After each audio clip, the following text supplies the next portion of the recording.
Hello friends, income tax के cases की series में आज जो केस हम डिस्कस करेंगे वो इस चीज़ को लेकर के है कि यदि किसी असेसी को अपने सिस्टर के हस्बैंड से कोई गिफ्ट रिसीव होता है और उस गिफ्ट रिसीव होने पर कोई गिफ्ट डीड प्रिपेयर नहीं की जाती, तो क्या असेसिंग ऑफिसर खाली इस वजह से रिलेटिव से रिसीव किए हुए गिफ्ट को टैक्सेबल कर सकता है कि कोई भी गिफ्ट डीड नहीं बनाई गई। दूसरा, प्रेजेंट केस में यह इशू था कि जिस रिलेटिव ने असेसी को गिफ्ट दिया,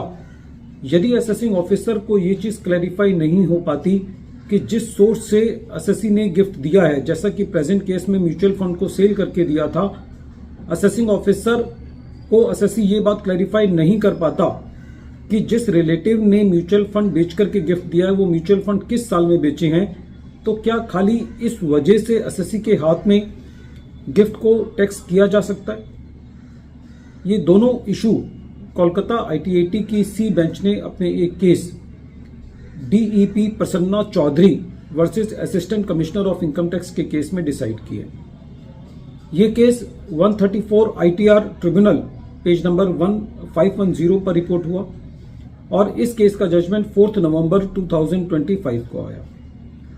प्रेजेंट केस असेसमेंट ईयर 12-13 से रिलेटेड है। प्रेजेंट केस के अंदर जब असेसी ने असेसिंग ऑफिसर के द्वारा की गई एडिशन के अगेंस्ट पहले CIT अपील में अपील फाइल करी, वहां पर उसको कुछ पार्शियल रिलीफ मिला और जब ट्रिब्यूनल में अपील फाइल करी तो वो अपील 105 दिन डिले थी। असेसी का जो कारण था वो ये था कि असेसी मेडिकल रीजंस की वजह से अपील टाइम पर फाइल नहीं कर पाया, जिसको ट्रिब्यूनल ने कंडोन किया। प्रेजेंट केस में असेसिंग ऑफिसर के पास ये जानकारी थी कि असेसी के NRE अकाउंट के अंदर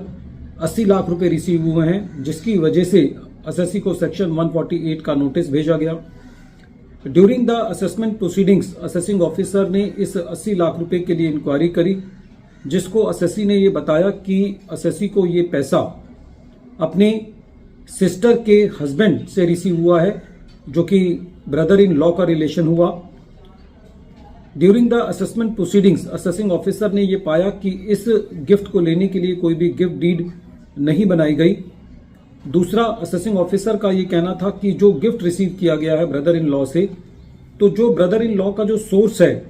जो उसने म्यूचुअल फंड बेचे हैं, ये क्लैरिफाई नहीं होता कि वो म्यूचुअल फंड किस साल के अंदर बेचे हैं। तो ऐसे केस में दो कारणों की वजह से असेसिंग ऑफिसर ने उस 80 लाख रुपए को असेसी के हाथ में इनकम फ्रॉम अदर सोर्सेज के अंदर टैक्सेबल किया। जब ये मैटर CIT अपील के पास था तो CIT अपील ने असेसी को कुछ पार्शियल रिलीफ दिया, लेकिन 55 लाख रुपए का जो अमाउंट था जो कि असेसी के रिलेटिव ने अपने म्यूचुअल फंड को बेच करके दिया था, CIT अपील ने उसके लिए एडिशन को कंफर्म किया और ये कहा कि ये क्लैरिफाई नहीं हो पा रहा कि ये किस साल के अंदर रिलेटिव ने म्यूचुअल फंड सेल किए हैं। जब ये मैटर ट्रिब्यूनल के पास गया तो ट्रिब्यूनल का सबसे पहले ये कहना था कि प्रेजेंट केस में जो असेसी को गिफ्ट रिसीव हुआ है वो आउटसाइड इंडिया रिसीव हुआ है, और यदि ट्रांसफर ऑफ प्रॉपर्टी एक्ट 1882 को देखें तो उसके अंदर यदि कोई मूवेबल असेट गिफ्ट दिया जाता है तो उसके लिए कोई गिफ्ट डीड की जरूरत नहीं है। ट्रिब्यूनल का ये कहना था कि जो गिफ्ट दिया गया है वो नॉर्मल बैंकिंग चैनल्स के द्वारा दिया गया है, और क्योंकि अब गिफ्ट टैक्स एक्ट जो कि 1 अक्टूबर 1998 के बाद एबॉलिश कर दिया गया था वो भी नहीं है, तो ऐसे सर्कमस्टांसेस के अंदर जो असेसी का एडिशन खाली इस वजह से नहीं किया जा सकता कि गिफ्ट डीड नहीं है। यदि रिलेटिव से गिफ्ट रिसीव हुआ है और उसका सोर्स क्लियर है तो ऐसे केस में वह अमाउंट टैक्सेबल नहीं होगा। और जहां तक CIT अपील की इस बात की एप्रीहेंशन को लेकर के थी कि जो रिलेटिव ने गिफ्ट दिया है 55 लाख रुपए का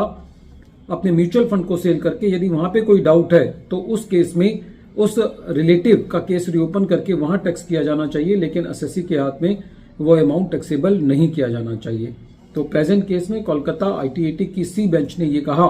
कि यदि कोई गिफ्ट दिया गया है बैंकिंग चैनल्स के थ्रू किसी रिलेटिव के द्वारा, तो खाली इस बिना पर टैक्स नहीं किया जा सकता कि कोई गिफ्ट डीड नहीं बनाई गई है। वीडियो के अंत में एक बार फिर मैं केस का नाम रिपीट कर रहा हूं। केस का नाम है DEP प्रसन्ना चौधरी